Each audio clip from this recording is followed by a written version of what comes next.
ये घटना है। मेवाड़ की एक ऐसी मां थी जिसने अपने पुत्र का बलिदान देकर राजवंश की रक्षा की थी।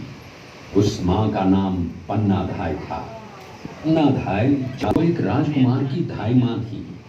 दूसरी तरफ हाथ में तलवार लिए खड़ा ये बनवीर सिंह एक दासी पुत्र है।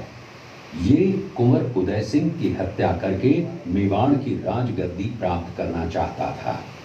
एक रात्रि बनवीर सिंह को मौका मिला। वो राजकुमार उदय सिंह के बड़े भाई विक्रमादित्य सिंह की हत्या करके राजमहल की तरफ आगे बढ़ा। इसकी सूचना पन्नाधाय को लग गई। कुछ समय तक पन्नाधाय चिंतित हुई।